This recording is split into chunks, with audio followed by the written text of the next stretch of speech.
Hi friends, welcome back to the Hillside. Today we have a task that I've been looking forward to all season.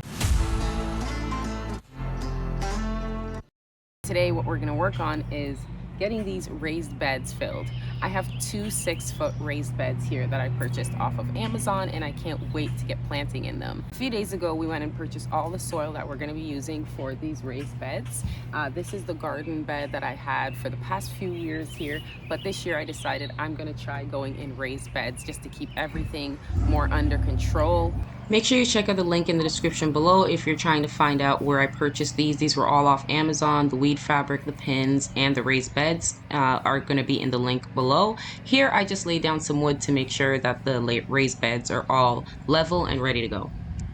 Let's get going on this task so we can complete this and get planting. So I have my weed barrier fabric here. This is a woven weed fabric. It allows water and moisture to pass through, but it keeps the weeds from coming through my raised beds. So we're gonna lay this down, we're gonna use the pins to pin it down, and then we're gonna start filling the raised beds. So everything I have here came from Amazon. I will leave the link in the description below so you can see exactly what I'm using today.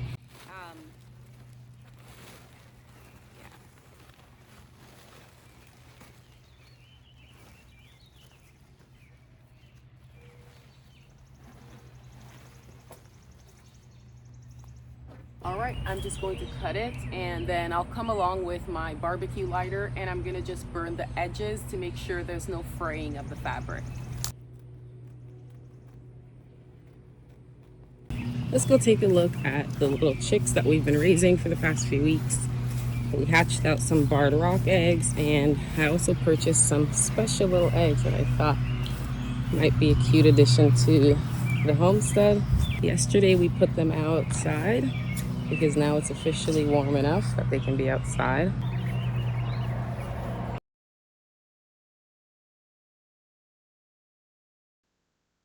So I purchased some Bielefelders and also some lavender orpingtons.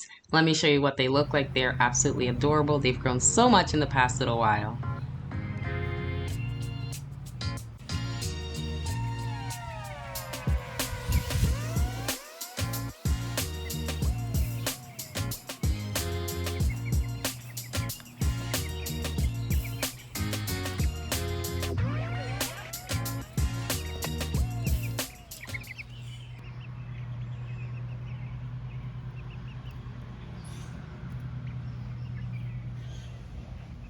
Now, these hibiscus seeds were sent to me by a friend that I've never met. We only chat online, but this friend is one of my very best friends. Thank you so much, Jenny. She sent this all the way from Texas up to Canada. I'm gonna plant my Texas hibiscus seeds and we're gonna see how they do. Thank you so much, Jenny.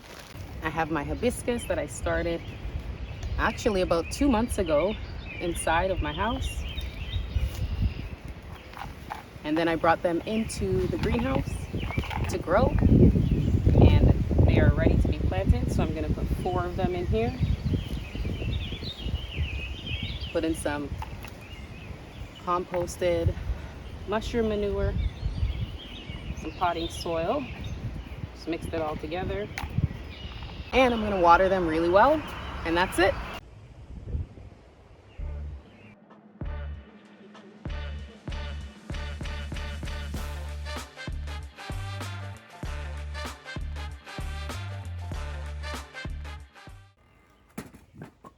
So in order to get the raised beds ready, we had to do quite a bit of work. I knew I was going to buy some raised beds this year because I didn't want to plant in ground, because planting in ground just has so many negatives to it. It does have a lot of positives, but honestly, raised beds just have a lot of positives, including saving your back. And honestly, it's just a lot more under my control, and I can control the soil quality. It doesn't leach out as much of your nutrients that you put in. There's just a lot of reasons why I went with raised beds this year.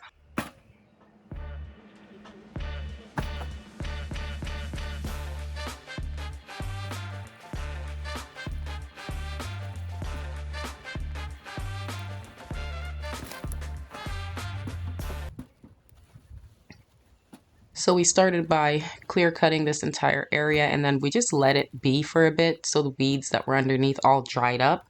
And then I put the raised beds down, put the weed fabric down, and then we put a layer of wood that we had in the yard from all the trees that fell over that we cut up into just logs. So we lay these logs down. They've been cut up for at least 2 to 4 years. Some of them are 4 years or more older. Some of them were on the property well before we were even here. So some of these are starting to rot, which is kind of what I wanted. I wanted some of them that were on their way to rotting and some that were still going to have some life in them, because I wanted to just have that biodiversity in the soil. So we put it down on the very bottom, and that will also help hold down the weed fabric and keep the weeds from popping up underneath, which is perfect. And then we put in some composted mushroom manure that my parents brought over because they live close to a mushroom farm. So they brought that over. We had quite a few buckets of it. It was still kind of fresh, but it was pretty composted down, which is good. We didn't want it to be too hot. And so we put all that down on the very first layer, and then we filled the rest of it up with just very basic topsoil, just very basic, nothing crazy, because I knew I was going to add a lot of composted chicken manure and all of the good goat manure and everything else that we have here. So I worked all of that in.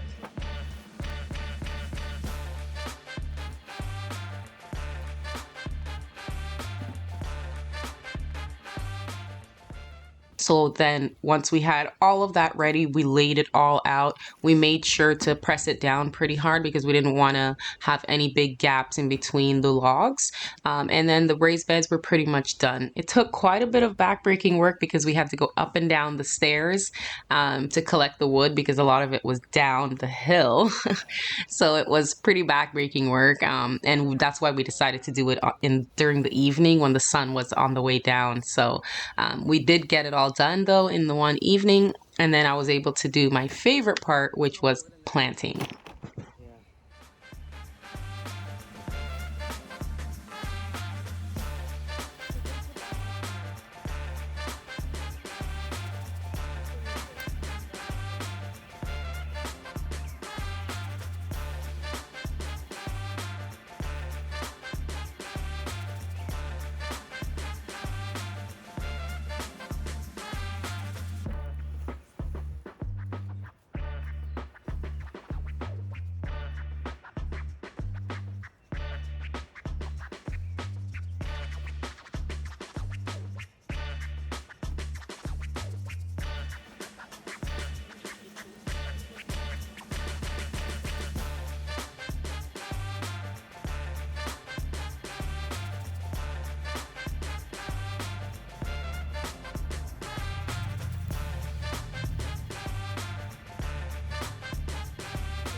Alright guys, well thank you so much for watching this video. I hope you learned how to fill your raised beds without spending too much money and time doing it, and how to do it simply too, and how to make your garden look absolutely amazing while still keeping a pretty decent budget in mind.